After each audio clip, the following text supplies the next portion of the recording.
F-15, F-16, F-35 तीन प्रकार के लड़ाकू विमान हैं इजराइल के पास, बहुत ही कारगर। अमेरिकन उसमें से F-35 स्टेल्थ है। स्टेल्थ यानी कि दोस्तों जब हवाई जहाज उड़ता है तो ईरानियों के रडार को पता नहीं लगेगा कि सामने छोटी सी चिड़िया है कि इतना बड़ा जहाज है। It is almost invisible to radar. It is almost invisible to radar.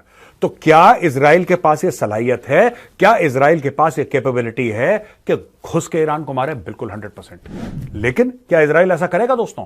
Israel कह रहा है कि हां, इजराइल कह रहा है कि हम जरूर जवाब देंगे ईरान को, लेकिन समय भी हमारा होगा, हथियार भी हमारा होगा और मौका भी हमारा होगा। तो जो मिसाइल दागे गए हैं 200 के करीब, वो वेस्टर्न ईरान से करमनशाह एक जगह का नाम है और दोका जगह का नाम है, जहां से ये मिसाइल जो है वो छोड़े गए।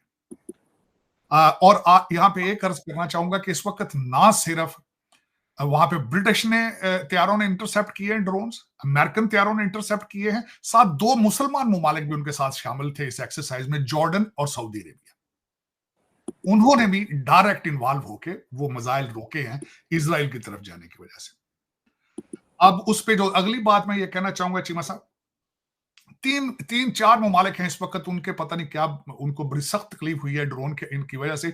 उसमें एक फ्रांस है, एक यूके है और एक अमेरिका है, और ये ईरान को बार बार धमकियां भी दे रहे हैं। लेकिन मेरा ये क्वेश्चन मार्क है कि 34,000 जब मुसलमान मर रहे हैं तो उस वक्त इनको कोई तकलीफ नहीं किसी किस्म की भी हो रही है आज। दूसरी उसकी बात है कि जब इन्होंने सीरिया के अंदर उनकी एम्बेसी पे अटैक किया तो उसको कोई तकलीफ नहीं थी इनको। डबल स्टैंडर्ड वेस्टर्न सिविलाइजेशन आखिरी सांस से ले रही है चीमा साहब, ये आखिरी सांस। इनकी आइडियोलॉजी, डेमोक्रेसी फेल हो रही है हर जगह पे।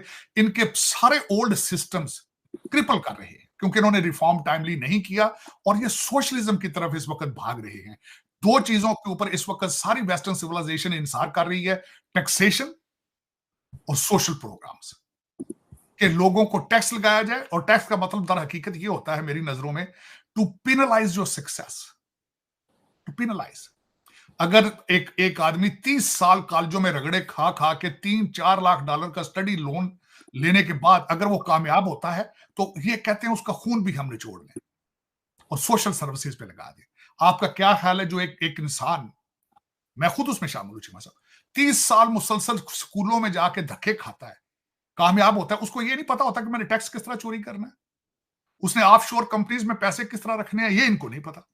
मैं सबसे बड़ी मिसाल इस वक्त उसकी देना चाहूंगा, इस जिंदा मिसाल है इस वक्त, अगर गूगल करें हमारे देखने वाले, न्यूयॉर्क सिटी है, सारे बिजनेस बंद हो चुके, ऑफिस बिल्डिंग्स खाली हैं, टैक्स कहां से आएगा?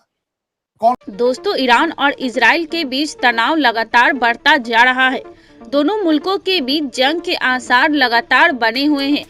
ईरान के हमले के बाद जब इजराइल ने जवाबी कार्रवाई की धमकी दी तो ईरान भी बितक गया है। उसने इजराइल से 2 गुट शब्दों में कहा है कि अगर इजराइल ने ऐसा कोई भी कदम उठाया तो वे ऐसे हथियारों की झड़ी लगा देंगे जो आज तक इस्तेमाल नहीं हुए।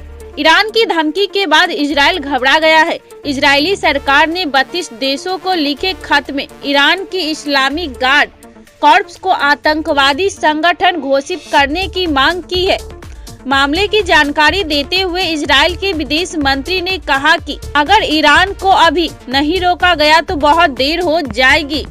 इजराइल के विदेश मंत्री हर्टज ने 32 देशों को पत्र भेजकर ईरान पर और प्रतिबंध लगाने और इस्लामी गार्ड कॉर्प्स को आतंकवादी संगठन घोषित करने का आह्वान किया है। मंत्री ने मंगलवार को सोशल मीडिया प्लेटफॉर्म एक्स पर यह मांग की है। उन्होंने अपने बयान में कहा कि ईरान पर अंकुश लगाने और उसे कमजोर करने का वक्त यही है। अगर अभी ईरान को रोका तो बहुत देर हो जाएगी। ईरान ने 1 अप्रैल को सीरिया में अपने टॉप लीडर समेत 13 लोगों की मौत का बदला लेने के लिए इजराइल पर बड़ी संख्या में मिसाइल और ड्रोन हमले किए हैं। इजराइल बदले की आग में भड़क रहा है। अब जब इजराइल ने ईरान को अंजाम भुगतने की चेतावनी दी तो ईरान ने भी अपने तेवर दिखा दिए हैं। ईरान ने कहा है कि वह इजराइल के किसी भी हमले का सेकंड में जवाब देगा और जरूरत पड़ने पर पहले कभी इस्तेमाल न किए गए हथियार भी तैनात करेगा। ईरान की धमकी ने इजराइल समेत उसके सहयोगी देशों को डरा दिया। दोस्तों, एक बहुत बड़ी मीटिंग हुई इजराइल में। पहले मैं आपको उस मीटिंग के बारे में बताऊं कि उस मीटिंग में क्या डिस्कस किया गया उस मीटिंग में काउंटर स्ट्राइक की बात करी गई कि ईरान ने हमला तो कर दिया है हमारे ऊपर, लेकिन अब हम ईरान के दांत तोड़ के मानेंगे। यह इजराइल ने फैसला कर दिया है और बोला है कि इजराइल अलाउ नहीं करेगा ऐसा अटैक, इतना बड़ा अटैक हमारे ऊपर कोई बाहर की ताकत कर दे और हम जवाब ना दें, ऐसा हो नहीं सकता है। लेकिन दोस्तों, तो जो बाइडेन है, यूएस का प्रेसिडेंट, उसने नेतन्याहू को क्या बोला है कि अगर आप वापसी कार्रवाई करेंगे या जवाबी कार्रवाई करेंगे तो यूएस इसमें आपका साथ नहीं देगा। अच्छा, यह भी अमेरिका गेम खेल रहा है। अमेरिका आज तक कहता है इजराइल को कि मत करो गाजा में बॉम्बिंग, मत करो। अच्छा भाईजान, ये 4 बॉम्ब और ले लो, मत करो बॉम्बिंग, मत मारो गाजा में, कुछ अरब डॉलर और ले लो, मत मारो गाजा में लोगों को, मत गिराओ बम गाजा में, ये हथियार और ले लो। ये अमेरिका दोनों साइड से खेल रहा है। ऊपरी ऊपर बोल रहा है कि मत मारो, और चुपचाप सारे हथियार, ये F-15 कहां का है, ये F-16 कहां का है, F-35 कहां का है, ये पूरा इकोसिस्टम कहां का है, एवरीथिंग इज अमेरिकन। नहीं, ये तो पुराने वेपन्स है ना इजरायलीज के पास, ऐसा नहीं कि आज दिए हैं। लेकिन अमेरिका ने जब से लड़ाई शुरू हुई है अरबों डॉलर इजराइल को दिए हैं। America is extremely clear, America is extremely clear. दोस्तों, कई लोग जश्न मना रहे हैं, कह रहे हैं कि यार अमेरिका ने यह बोल के तो इजराइल की बाहें मोड़ दी, चीख निकाल दी इजराइल की। ओ भाई, पहले अमेरिका का बयान ध्यान से, बिटवीन द लाइन्स, अमेरिका ने यह बोला है कि अगर तुम ईरान के ऊपर हमला करोगे तो हम तुम्हारा साथ नहीं देंगे। यानी कि मना नहीं कर रहा कि मत करो तुम, वो कह रहा है तुम जाके तोड़ दो, हम तुम्हारे साथ नहीं देंगे। लेकिन एक बात तय है कि अगर उसके जवाब में फिर ईरान हमला करता है तो हम ईरान को देख लेंगे। आप समझ रहे हैं? यानी कि अमेरिका ने एक ऐसी ब्रेड दी है इजराइल को जिसकी दोनों तरफ मक्खन लगा हुआ है। ब्रेड में एक तरफ लगता है, यहां पे भाइयों ने दोनों तरफ मक्खन लगा के दे दिया। ठीक है, तुम एक काम करो बेटा, तुम जाके उसको ठोक कर आ जाओ, उसके दांत तोड़ दो, और जब वो बिल्कुल पागल होकर तुम्हारे ऊपर अटैक करना आएगा फिर हम उसको देख लेंगे। इसका यही मतलब है। अब इसके अलावा दोस्तों, इजराइल ने पहले बोला था, वार्निंग दी थी कि ईरान के साथ जो लड़ाई है खत्म नहीं हुई है।